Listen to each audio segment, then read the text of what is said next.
Salut à tous, ici Raxar, on se retrouve aujourd'hui pour une petite vidéo review sur le premier custom à base des 7 Hero Factory de 2014, donc Invasion from Below, ou l'invasion des profondeurs. Car ce n'est pas le Jet Machine d'Inferno, c'est un mecha, ta gueule toi. C'est un mecha qui n'a rien à voir, par la couleur et la forme bien évidemment. Mais je vais quand même le comparer au set de base, parce que c'est de ce set, comment dire, je me suis appuyé sur ce set, voilà. Donc ce sera intéressant de faire une comparaison. Je ne ferai pas la comparaison à tous les coups, puisque je ne m'inspirerai pas autant d'un set existant, voilà. Donc, ce qui change par rapport au jet d'Inferno. Donc, déjà les jambes agrandies. Vous en avez bien besoin parce que le set de base est petit, c'est abusé. C'est pas... Je me moque pas, hein, mais c'est tellement mignon que voilà, on se dit, bah ça peut pas aller démonter des pseudo kaiju quoi, c'est pas possible. Donc, je l'ai agrandi avec 3 joints de friction, un pour le pied, un pour le genou et un pour l'articulation encore. Les pieds sont les pieds de Stormer XL. J'ai que celui-là pour l'instant, j'ai pas eu encore la machine de Stormer. Donc ceux-là c'est les anciens. Ensuite, plaque d'armure classique, hop, doublé grâce à un ball joint ici, là, voilà, pareil des deux côtés. Et sur le haut, une grande plaque d'armure rouge, voilà. Donc ça c'est des jambes, pardon, des jambes simples, mais ce sont des grandes tailles, puisque j'ai utilisé comme pièce de base, attendez, je vais démonter pour que vous voyez, voilà, j'ai utilisé celle avec 2 connecteurs ronds, donc les grandes tailles. Donc vous pouvez voir ici la tâche du ball joint, et la pièce d'armure. Et bien évidemment cette petite pièce, j'adore ces pièces là, ça remplit un vide. Et puis ça fait plus joli, ça fait aussi plus genouillère. Quand on plie la jambe, voilà là par exemple, donc là elle est, hop, là elle est normale, et après quand elle est pliée, je trouve que ça fait plus joli qu'une pièce classique, ça coupe un peu moins. On va remettre comme ça. Alors, ça c'est fait. Ensuite, donc niveau des armes, bon je vais enlever la pause. Parce que oui, c'est la même pose que dans l'ancienne vidéo. Je ne l'ai pas modifié. Mais juste, voilà, au moins avoir quelque chose de droit. Ensuite, donc on a fait les jambes, on va passer au cockpit. Alors, je me suis inspiré de Titanfall. Ça a dû se voir, je pense, pour tout ce qui est mecha. Étant donné que c'est un peu c'est le seul jeu vidéo en FPS qui propose de piloter des mechas, et donc on peut bien voir les systèmes et tout ce qui est cockpit, et en plus je propose une idée assez originale. Donc celui-là je me suis inspiré d'un des mechas de Titanfall. J'ai pas le jeu, donc j'ai bien dit inspiré, je fais en fonction des photos et des vidéos. Donc le cockpit il s'ouvre d'abord par le bas, comme ceci. Je fais pas descendre la pièce noire là, volontairement, parce qu'il n'y a pas besoin qu'elle soit descendue, comme ça c'est très bien. Et ensuite il suffit de lever la vitre, hop, je fais la caméra, voilà. Et ça rappelle les mechas de Titanfall qui s'ouvrent comme ça, voilà. Et moi je l'ai fait sans le vouloir en fait, mais je m'en suis rendu compte qu'après, mais c'est le meilleur moyen que j'ai trouvé. Attendez, hop. J'utilisais donc un peu bordélique, désolé. Juste un fail, je vérifie juste quelque chose. Ouais, ça passe à peu près. Alors, c'est le meilleur moyen que j'ai trouvé pour combler ce vide là. Parce que même sur le jet d'Inferno, il y avait une petite pièce, mais elle couvrait même pas les pieds. Elle pouvais même pas le dire, l'intégralité des pieds couvrait que le bas et c'était pas super joli. Donc voilà, là il est protégé et c'est fermé hermétiquement. De plus, la pièce ronde vient combler un peu le vide, ce qui donne un bel effet, pardon, un peu de mal. Donc, hop, on baisse, on lève la vitre, voilà, donc ça c'est bon. Les pièces ce sont les mêmes, alors le squelette de base c'est le même que ceux que celui de Stormer XL et celui de Forno Jet Machine, donc c'est le même corps de base, donc si vous voulez, hop, donc ces pièces là je les ai rajoutées, hop, c'est le même principe, voilà, on a attaché ces pièces au corps de base, voilà, je vais les remettre, et les bras viennent donc derrière, comme, voilà, comme le modèle de base, ce qui fait déjà, je le remets droit juste, ce qui fait un mecha plus costaud et un peu plus massif. Donc je vais refermer ça pour l'instant, on reviendra sur le pilote à la fin. Hop, ensuite donc les bras, hop, je vais peut-être faire comme ça, voilà, donc les bras en arrière par rapport au corps. Voilà, les jambes sont ici, les bras commencent là et les jambes là. Il y a un petit décalage, mais franchement, c'est pas le pire. Alors, on va analyser un peu le bras. Bon, tout simple, il n'y a rien de bien sorcier. À ceci près que le bras de base de la Jet Machine, c'était ça. Avec une pièce, bah tiens, une pièce comme ça. Et l'arme, enfin le lance-flamme là. Enfin, l'épée flamme. Et là j'ai mis voilà, toute cette partie là, hop, rajouter, ce qui fait déjà un bras plus potable, articulé avec une petite main. Et donc ceci qui est la lame flamme, je sais pas trop comment ça s'appelle, on m'a dit que c'est des lames, la couleur on s'en tamponne un peu, c'est celle de la Jet Machine, que je vais mettre ici, pour permettre d'en faire une lame. Hop. Comme ça. Ça tourne tout simplement et la pièce... pardon. La pièce c'est... on va me faire chier. Voilà, la pièce c'est une pièce technique. Comme ceci. J'ai mis ces pièces parce que on peut mettre deux assemblages sans forcément changer de connecteur. Donc voilà ce que ça donne au niveau du bras. Oui, alors ça c'est les nouvelles pièces sérigraphiées, pas d'autocollant pour une fois. Enfin, ils en ont assez mis pour les autres parties. Donc les nouvelles pièces sérigraphiées qui sont apparues cette année. Donc en l'occurrence avec des petites flammes, le H de Hero Factory, des pointes jaunes pour Furno, et ça change selon le personnage et selon la couleur et l'élément associé. Parce que même si les Hero Factory, contrairement au Bionicle, n'ont pas d'éléments associés, ou alors pas que je sache, ils ont quand même des symboles qui reviennent pas mal. Par exemple Furno, il y a le symbole de la flamme. Je crois que j'ai... Hop. Excusez-moi. Je crois que j'ai encore le corps. Je sais pas si je l'ai là. Désolé pour l'attente. J'ai encore le corps.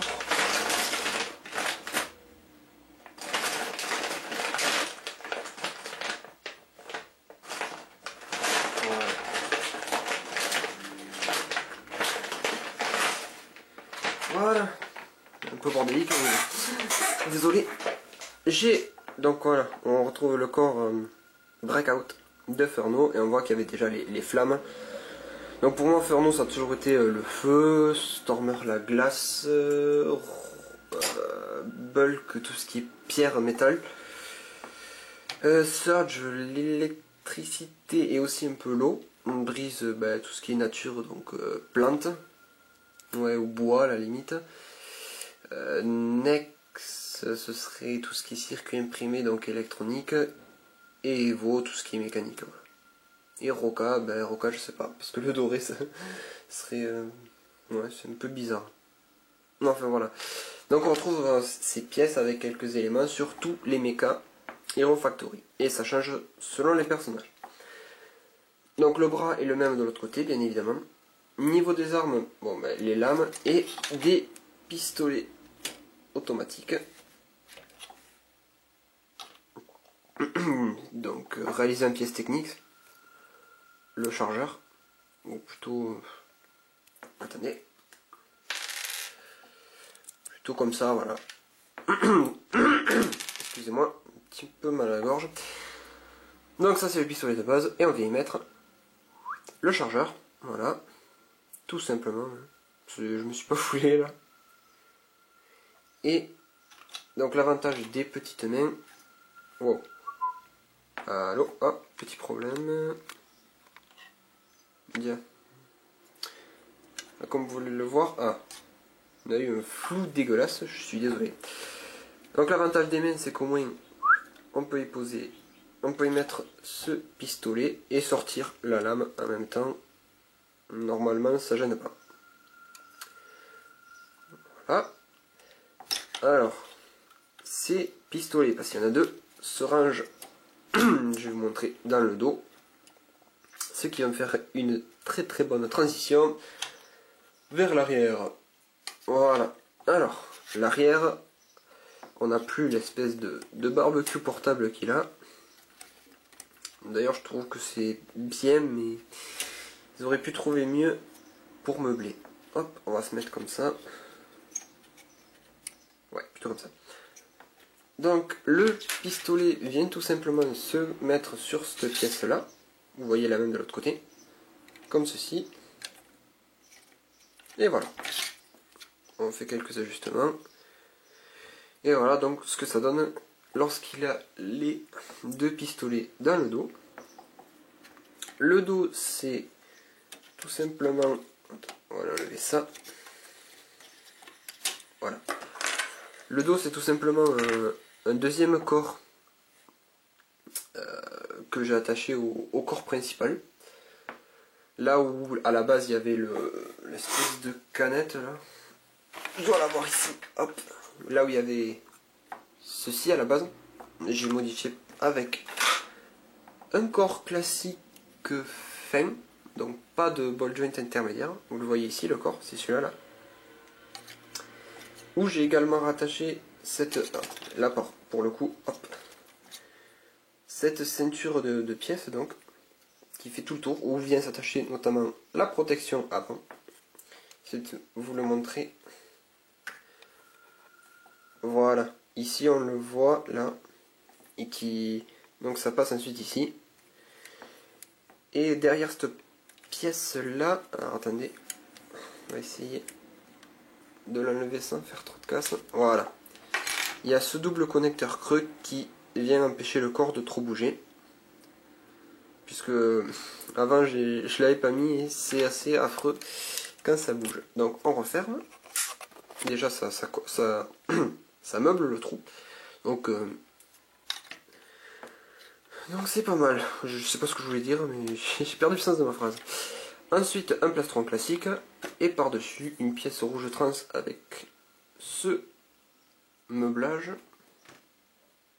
Alors, quand je dis meublage, c'est pas péjoratif, hein, mais c'est des rajouts d'armure que j'ai mis. Voilà, comme ceci. Des pièces orange trans sur le renfort d'épaule. Voilà, donc les épaules. Excusez-moi, les épaules s'arrêtent ici et les bras commencent là, voilà. Et sinon la structure c'est la même que voilà, j'ai utilisé exactement la même que Ferno. À ceci près que j'ai rajouté un petit connecteur simple pour avoir un peu plus de... comment dire, de charisme. Voilà, je sais pas si on peut appeler ça du charisme, mais de la masse quoi. Puisque j'ai utilisé des grandes pièces au lieu des petites qui sont à la base. À la base sur Forno, excusez-moi. Et là, donc un double connecteur creux pour fermer. Au début je voulais mettre une pièce d'armure, mais l'inconvénient des pièces, j'ai mis une dorée, c'est que on peut la mettre que dans un seul sens. Soit comme ça, soit comme ça. Donc c'est pas top top. C'est pour ça que j'ai laissé un vide, mais bon, c'est pas si moche que ça. Enfin, moi je trouve que ça fait pas si moche. Donc ça c'est fait pour si vous voulez voir un peu mieux la ceinture, je pense. Hop. Voilà. Donc là, un tournevis parfait. Donc ici, c'est l'endroit d'où ça part. Attendez, j'essaie de vous faire bien. Voilà. Donc ça part d'ici. Hop. Donc derrière la pièce, il y a un os de base. Un os, ensuite un autre. Un petit qui part où je vais y mettre cette pièce afin de réaliser ce renfort d'armure. Et en dessous, le double connecteur creux avec un petit os et la pièce directement. Voilà, donc ça c'est assez simple et très franchement, c'est un custom où je me suis pas foulé, je l'avoue. Mais bon, j'ai fait avec les pièces que j'avais. Des rouges, j'en ai pas beaucoup en plus. Parce que j'ai. Ferno, je crois que c'est un de. Non, c'est Surge. Celui que j'ai le moins, c'est Surge. Ferno, je l'ai eu. Ouais, je l'ai eu vite fait. J'ai dû en avoir 2 ou 3, mais c'est pas. Je crois que celui que j'ai eu en toutes les versions, c'est Roca. Vu qu'il est apparu avec les 3.0. Hop. Ouais, c'est celui que j'ai eu le plus de fois. Vu que j'ai eu dans toutes les formes. À part, bien évidemment, celle-ci. Ce qui serait tardé. Mais ça doit être le personnage que j'ai eu le plus. Étant donné que des tout premiers, le seul que j'avais eu c'était Ferno. J'ai commencé avec lui. C'était le seul que j'avais eu des tout premiers. D'ailleurs. Cool, je raconte ma vie. Donc, les petites modifications sur le pilote, il n'y en a pas au niveau de la minifig. Donc, vite fait, bon, je fais pas le review du set, mais je parlais vite fait de la figurine. Très franchement, elle est correcte. Oui. Comment dire, quand j'ai vu les visuels de base, j'ai trouvé ça un peu moche, mais très franchement, ça va, ça passe, c'est correct. On a le casque qui est assez bien fait. Ça fait pas trop tête aplatie, la tête bleue qui est pas mal. Très utile si vous voulez faire des customs. L'armure est très belle. Je pensais pas qu'elle serait aussi belle que ça. Le Hirocore, pas mal mais un peu chiant à placer. Les bras ça va. Mais là où j'ai un peu de mal c'est les jambes en fait. Cette pose là ça fait un peu bizarre. Mais bon après c'est pas mal, mais la merde c'est juste quand voilà, on devient vite limité quoi. C'est-à-dire qu'on a l'impression qu'il a tout le temps les jambes fléchies. Mais bon, c'est un petit détail après quand on le met dans le mecha ou même quand on le met en mouvement. Enfin, quand on lui fait prendre une pause, ça va, ça passe. Et ensuite, donc, son arme de base, c'était ce petit flingue. Un flingue de Galaxy Squad, auquel j'ai rajouté des jumelles. Comme il y en a dans les sets de Tortue Ninja. Ceux qui vont sortir là, basés sur le film. Film qui a l'air de déboîter sa race d'ailleurs. Donc un petit connecteur technique, une main de mini-bot, et on a, hop, je l'ai mis comme ça, voilà. Donc voilà la modification que j'ai fait sur le pilote, ce qui permet de faire tenir son fusil, car oui c'est un fusil, c'est pas un pistolet. Bon, le seul inconvénient c'est qu'il faut juste l'enlever chaque fois que vous voulez le mettre dans le mecha, mais après sinon c'est pas... C'est qu'un petit détail, ça devient vite une habitude. Donc voilà ce que j'avais à dire sur le mecha de classe Hermès. Donc merci d'avoir regardé cette vidéo. Moi je vous dis à la prochaine pour la res. Et je vais sans doute vous donner aussi, dans une vidéo qui va sortir dans pas longtemps, des news sur le projet Star Wars qui a complètement changé. Mais ça vous verrez dans le prochain vlog. Ouais, ça va être l'objet de mon prochain vlog. Alors les vlogs je les sais pas à l'avance. Là je le sais parce que j'ai prévu ça. Enfin, je m'y suis mis l'autre jour et je pense qu'il est temps. Enfin, ce serait pas mal que vous soyez au courant si vous êtes intéressé. Donc voilà, moi je vous retrouverai pour le vlog sur le projet Star Wars, pour la res, et bien sûr pour d'autres vidéos sur le thème des Lego. Donc j'espère que cette vidéo vous aura plu, n'hésitez pas à aimer, à commenter si vous avez des choses à dire. Si ma voix est un peu faible, bon, mais c'est à cause de mon mal de gorge, je suis désolé. Si vous avez d'autres choses à dire ou des questions à poser, allez-y, n'hésitez pas. Je me ferai une joie de vous répondre. Donc, je vous souhaite une bonne continuation, bonne fin de journée, bonne soirée, bonne matinée, ça dépend de quand vous regardez cette vidéo. Et à la prochaine, ciao.